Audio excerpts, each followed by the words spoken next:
खुलुमबाय दिनै 17 जानुवारि दिनैनि साना बर'फोरनि थाखाय स्पेशियेल जागोन मानोना दिनै बर'फोरनि बागुरुम्बा मोसानायखौ मुलुगनि मानसिफ्रा नुनो मोनसिगोन नाथाय बे बागुरुम्बा मोसानाया आगोलनि बागुरुम्बा मोसानायनिख्रुइ आलादा जागोन होननानै जोङो मिथिनो मोन्दों।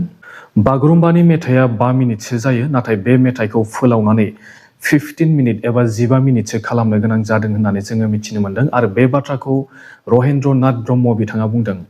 बिथाङा दुलाराय बर' हारिमु आफादनि बोसोनगिरि। दिनैनि बागुरुम्बा मोसानाया जोबोद नायनो गोनां मानोना बेबायदि बागुरुम्बाखौ 15 मिनिटसिम गोलाव मोसानाय नुफेराखै होननानै जोङो मिथिनो मोन्दों। दिनैनि बागुरुम्बा मोसानायखौ नायोब्ला बर'फोरा गोदोनि बागुरुम्बाखौ मोसानायसो नंलियादां होननानै रहेन्द्र नाथ ब्रह्म बिथाङा बुंदों।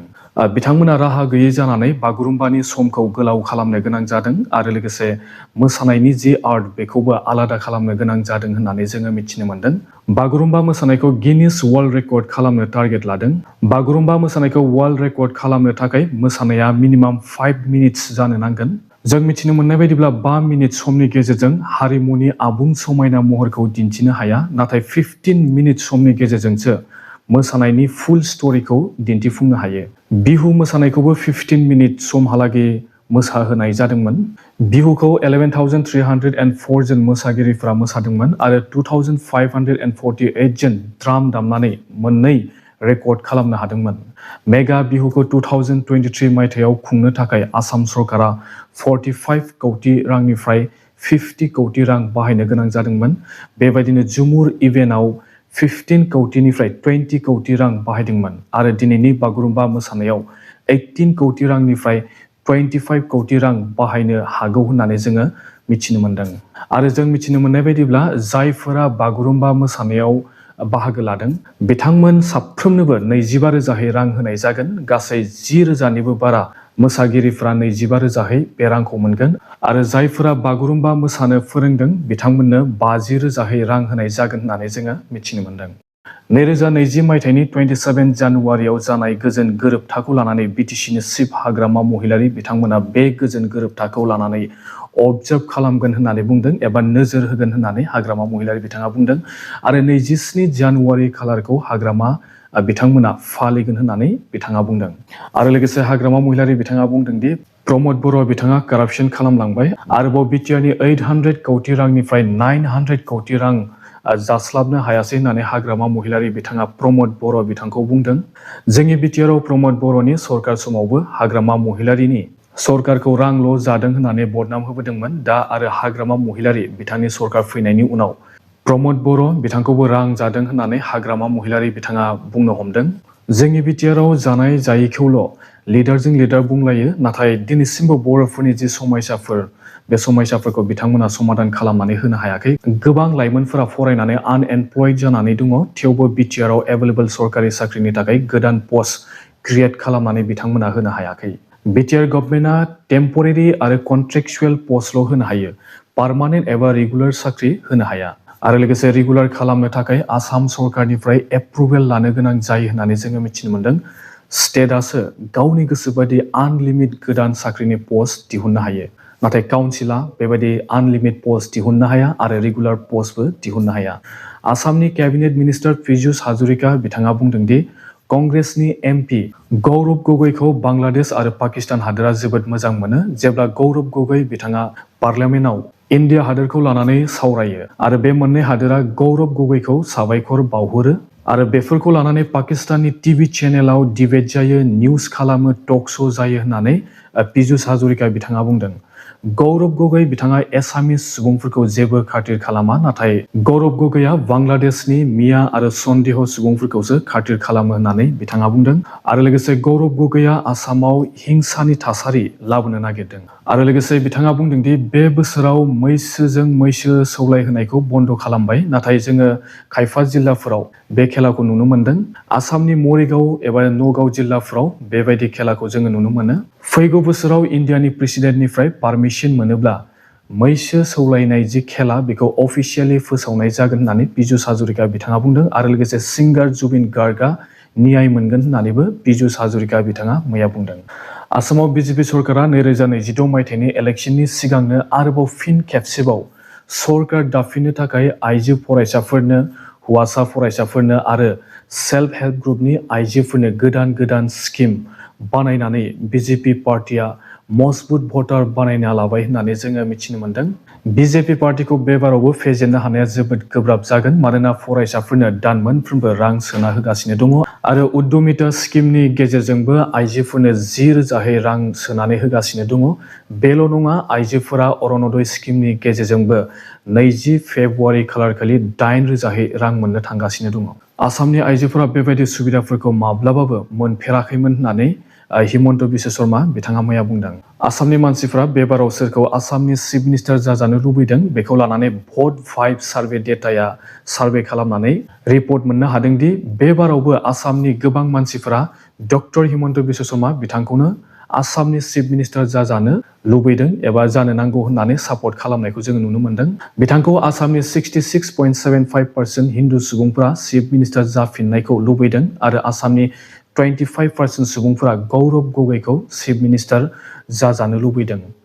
आसामनि 63% एससि कास्ट सुबुंफोराबो हिमन्तखौ चिफ मिनिस्टार जाफिननायखौ लुबैदों आरो 30% एससि सुबुंफोरा गौरब गगैखौ चिफ मिनिस्टार जानायखौ लुबैदों आरो गोबां एसटिफोराबो हिमन्तखौनो चिफ मिनिस्टार जाफिननायखौ लुबैदों।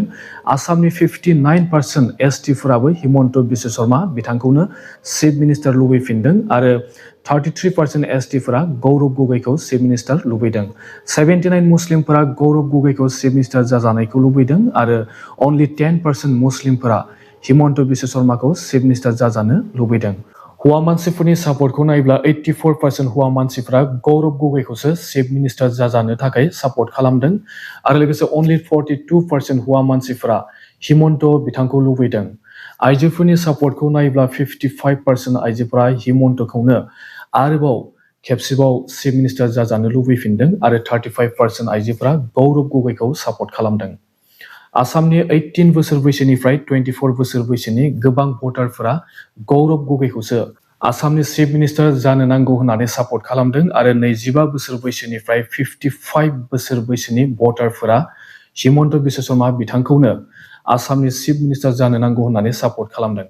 ओबिसिफोरनि 71% सुबुंफोरा हिमन्त बिश्व शर्माखौ सापर्ट खालामो।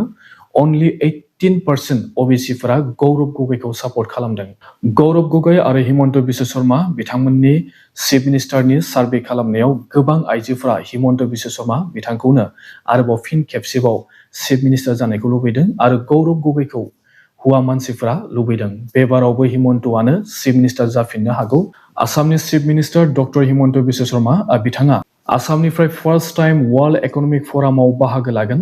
बे फरामा जानुवारिनि 19 खालारनिफ्राय 23 जानुवारि खालारसिम सुइजारलेण्डनि डभासआव जागोन।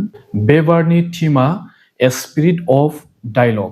बे इकनमिक फरामाव जानला मोनला जाम्बा लिडारफोरा बाहागो लानो मोना, राजनितिनि पावारफुल लिडारफोरासो बाहागो लानो मोनो।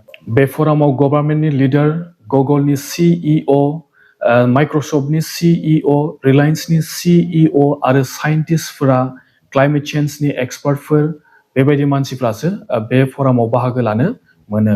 बिथांमोना बे फरामाव हादोरनि दावहा नांनायखौ बन्द खालामनो राहा नागिरो। बिथांमोना मुलुगखौ बयनिबो थाखाय रैखाथि गोनां खालामनो राहा नागिरो, बुहुमखौ साखोन सिखोन लाखिनो राहा नागिरो, हेल्थखौ लानानै बिथांमोना मोजां स्टेप लायो आरो फालांगियाव धोनि खालामनो राहा लामा नागिरनो थाखाय गोरों गोरों लिडारफोरा बेखौ लानानै सावरायो।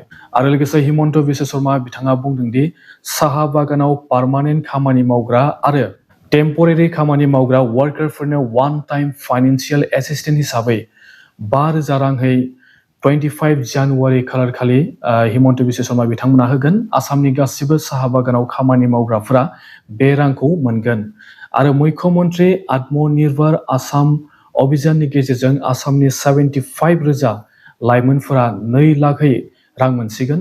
फार्स्टआव 1 लाख रां होनाय जागोन। बे रांखौ 6 फेब्रुवारि खालारनिफ्राय 15 फेब्रुवारि खालारनि गेजेराव लाइमोनफोरनो राननानै होनाय जागोन होननानै जोङो मिथिनो मोन्दों।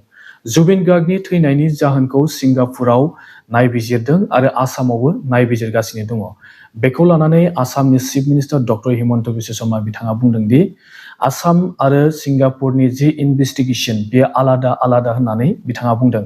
सिंगापुराव इनभेस्टिगेशन खालामनायखौ लानानै आसामाव इनभेस्टिगेशन खालामा आसामनि इनभेस्टिगेशना आलादा जागोन होननानै हिमन्त बिथाङा बुंदों मैया मेघालया स्टेट मणिपुर आरो लोगोसे तिब्बताव बांग्रिं फैदोंमोन बांग्रिंआ बारा गोसा नङामोन इन्डियानि गुबुन गुबुन जायगायाव बे बोसोरनि 17 सानाव 13 बार बांग्रिं फैनानै थांबाय आसामाव हौवाफोरा सानै साथाम हिन्जाव लानो हालिया बे नेमा बिटिआर एबा डिमा हासाव एबा कार्बि आंलंआव सोलिया बेखौ जों बयबो मिथियो मानोना बे आयेनखौ 2025 मायथाइनि नभेम्बर दानावनो बिलखौ पास खालामदों बे बिलनि मुङा जाबाय आसाम प्रहिबिशन अफ पलिगेमी बिल 2025 बे आयेननि गेजेरजों हिन्जाव थाखानानै नैथि जुलि लायोब्ला 7 बोसोर जियाल जानो नांसिगोन आरो थामथि जुलि खालामोब्ला 14 बोसोर जियाल जानो नांगोन आरो ब्रैथि बार जुलि खालामोब्ला 21 बोसोर जियाल जानो नांगोन आरो नोंथांनि हौवाया हिन्जाव गदाय लानो नागिरदोंब्ला पुलिसखौ 114 नाम्बाराव फन खालामहरनो नांगौ होननानै आइजोफोरखौ हिमन्त बिश्व शर्मा बिथाङा मैया खावलायदों आरो लोगोसे बेनि थाखाय एक्सट्रा फन नाम्बारबो थाबैनो फोसावनाय जासिगोन होननानै हिमन्त बिश्व शर्मा बिथाङा मैया बुंदों आरो नोंथांमोना बे भिडिअखौ मोजां मोनबायब्ला मोनसे लाइक खालाम शेयार खालाम आरो लोगोसे चेनेलाव गोदानबा चेनेलखौ साबस्क्राइब खालामनानै लानो दाबाव दासिमनि रादाबा एसेनोसै थैंक इउ